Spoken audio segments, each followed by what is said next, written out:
Hello everyone, क्या हाल चाल। Welcome to my channel. तो आज की वीडियो में हम डिटेल में बात करेंगे डॉक्यूमेंट जो आपको रिक्वायर्ड है नीट 2025 काउंसलिंग के लिए, और इसका पूरा पीडीएफ आपको मेरे टेलीग्राम चैनल t.me/anandmoney001 पे मिल जाएगा। तो अगर इस टेलीग्राम पे नहीं है तो फटाफट ज्वाइन कर लीजिए। दूसरा, अगर आप हमारी टीम के थ्रू काउंसलिंग कराना चाहते हैं मेरे गाइडेंस के अंदर, तो इस हेल्पलाइन नंबर पे कॉल करके 9007002666 हमारा काउंसलिंग असिस्टेंस पैकेज बुक कर लिए, या नीचे आपका गूगल फॉर्म दिया है, उस गूगल फॉर्म के डिटेल भर दीजिए। टीम आपको कॉल करके आपके हिसाब से जो कॉलेजेस आपको मिलने चाहिए उसके बारे में डिटेल में जानकारी दे देगी। अच्छा, एक और डिस्क्लेमर दे देना चाहता हूं बेटा, जो ये डॉक्यूमेंट्स के लिस्ट मैं बता रहा हूं ये आपको ओरिजिनल रिपोर्टिंग के टाइम पे रिक्वायर्ड होगा। रजिस्ट्रेशन के टाइम पे इन डॉक्यूमेंट्स की रिक्वायरमेंट आपको नहीं होगी। तो पैनिक मत कीजिए कि अरे मेरे पास तो ये वाला डॉक्यूमेंट नहीं है। आपके पास एम्पल अमाउंट ऑफ टाइम होगा इस डॉक्यूमेंट को बनवाने के लिए।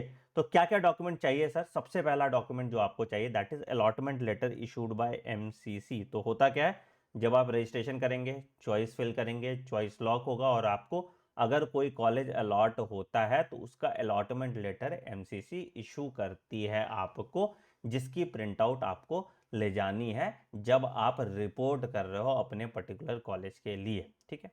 दूसरा, एडमिट कार्ड आपका जो एनटीए इशू करता है, वो एडमिट कार्ड की आपकी कॉपी पड़ी होगी। अगर आप डाउनलोड नहीं कर पा रहे हो तो आपके मेल पे उसकी कॉपी जरूर पड़ी होगी, तो उसको एक जगह सेवगार्ड करके रख लीजिए। ठीक है। नीट का रिजल्ट भी चाहिए, नीट के रिजल्ट की भी कॉपी आप सबके पास होगी। डेट ऑफ बर्थ का सर्टिफिकेट चाहिए। ये उस कंडीशन में आपको चाहिए अगर आपके जो क्लास 10th का मैट्रिक का सर्टिफिकेट है उसमें डेट ऑफ बर्थ नहीं लिखा है। तो अगर उसमें डेट ऑफ बर्थ लिखा है तो उस पर आपको डेट ऑफ बर्थ के सर्टिफिकेट की रिक्वायरमेंट नहीं है। क्लास 10th का सर्टिफिकेट चाहिए, मार्कशीट की रिक्वायरमेंट नहीं होती है, सिर्फ पासिंग सर्टिफिकेट चाहिए होता है। क्लास 12th की आपकी सर्टिफिकेट भी चाहिए होती है और मार्कशीट भी आपको चाहिए होता है।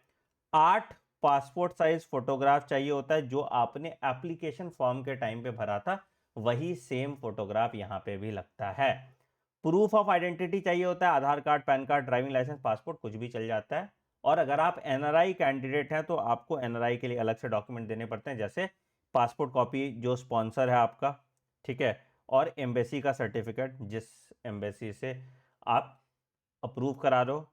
स्पॉन्सर्स का एक एफिडेविट होता है, उसका परफॉर्मा का लिंक भी मैं टेलीग्राम पे शेयर कर दूंगा। ठीक है। रिलेशनशिप क्या है उस स्पॉन्सर से, उसका एफिडेविट आपको देना पड़ता है। अब इसमें बहुत फर्जीवाड़ा करते हैं लोग कि बोलते हैं एनआरआई कोटा में हम एडमिशन करा देंगे कंसल्टेंट। ठीक है बेटा, याद रखिएगा एनआरआई कोटा के लिए एलिजिबिलिटी के लिए आपको फर्स्ट डिग्री रिलेशनशिप होना चाहिए एनआरआई के साथ, नहीं तो आप एलिजिबल नहीं है।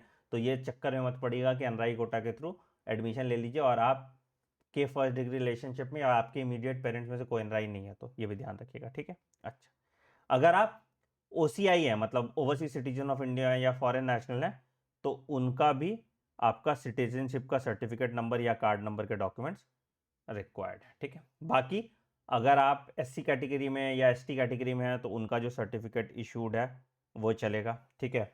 अगर आप ओबीसी नॉन क्रीमी लेयर में है तो बेटा यहां पे लेटेस्ट सर्टिफिकेट चलता है। ठीक है। इसकी वैलिडिटी 1 साल ही होती है, हर साल बनता है, तो ये आपको नया बनवाना पड़ेगा। ठीक है। डिजेबिलिटी सर्टिफिकेट भी, इसकी वैलिडिटी 1 साल ही चलती है, तो ये डिजेबिलिटी सर्टिफिकेट भी आपको नया बनवाना पड़ेगा। ठीक है, ये भी ध्यान रखिएगा। ईडब्ल्यूएस सर्टिफिकेट के लिए भी जो प्रिस्क्राइब फॉर्मेट है, इस सब पे परफॉर्मा पे आपको डॉक्यूमेंट्स बनवाने पड़ते हैं। जिस कैटेगरी में आप हैं उस कैटेगरी में आपको रिक्वायरमेंट, अगर आप जनरल कैटेगरी में तो आपको इन सब चीजों की रिक्वायरमेंट नहीं है। ठीक है। दो और चीज की आपको रिक्वायरमेंट होगी। एक, अगर आपका गैप है एग्जाम में, लेट से कि आपने 1 साल का ड्रॉप लिया, 2 साल का ड्रॉप लिया, तो उसका गैप सर्टिफिकेट का एफिडेविट लगता है। ठीक है। कुछ ऐसा रॉकेट साइंस नहीं होता, आपको यह बताना होता है कि आप इस गैप पीरियड में क्या कर रहे थे। ठीक है। यह मत बताना कि मैं यहाँ पे बीडीएस कर रहा था या बीएमएस कर रहा था। ठीक है, ये सब चीज मत कीजिएगा क्योंकि वहां पे दिक्कत आ जाएगी। ठीक है। तो गैप सर्टिफिकेट के ऊपर अगर आपको एक वीडियो चाहिए कैसे बनाना है, क्या परफॉर्मा होता है, उसमें मैं एक डिटेल वीडियो आपको बना दूंगा। ठीक है। और एक, अगर आप स्टेट काउंसलिंग के लिए होंगे तो आपका डोमिसाइल का जो सर्टिफिकेट होता है, ठीक है। अब जैसे कहीं कहीं तो दिल्ली की बात करेंगे तो 10th और 12th की मार्कशीट अगर आपने दिल्ली से है तो ऑटोमेटिकली आप दिल्ली का डोमिसाइल के लिए एलिजिबल होते हो। बेस्ड ऑन द तुम्हारा स्टेट टू स्टेट ये डोमिसाइल सर्टिफिकेट रिक्वायरमेंट वेरी करता है। जैसे कर्नाटका में चाहिए होता है, महाराष्ट्र में चाहिए होता है, तो वो डोमिसाइल सर्टिफिकेट भी आपको बनवाना पड़ेगा for state counselling. All India quota के लिए डोमिसाइल सर्टिफिकेट की रिक्वायरमेंट नहीं होती, बट गैप सर्टिफिकेट की रिक्वायरमेंट होती है। नीट काउंसलिंग के रिगार्डिंग और भी कोई क्वेश्चन है आपके तो कमेंट सेक्शन में ज़रूर मेंशन कीजिएगा। आप कमेंट में ये मत मेंशन करना यार सर मेरा इतना रैंक है, मुझे कौन सा कॉलेज मिलेगा। बहुत टीडियस टास्क होता है वो कॉलेज का लिस्ट बताना, प्रायोरिटी बताना। उसके लिए ही हमने टीम रखी है जो आपको काउंसलिंग असिस्टेंस में मदद करेगी। आपका चॉइस कस्टम आपके हिसाब से क्या होना चाहिए उसमें मदद करेगी। On that note I am ending video. I hope इस वीडियो से आपको क्लैरिटी मिल गया होगा क्या क्या डॉक्यूमेंट्स आपको चाहिए एमसीसी के लिए। अगर आपके पास कोई डॉक्यूमेंट नहीं है और वो कैसे बनाना है उसका परफॉर्मा चाहिए तो कमेंट सेक्शन में मेंशन कीजिएगा, मैं अपने टेलीग्राम पे उसको भी शेयर कर दूंगा। Take care, bye bye, have a great day, thank you.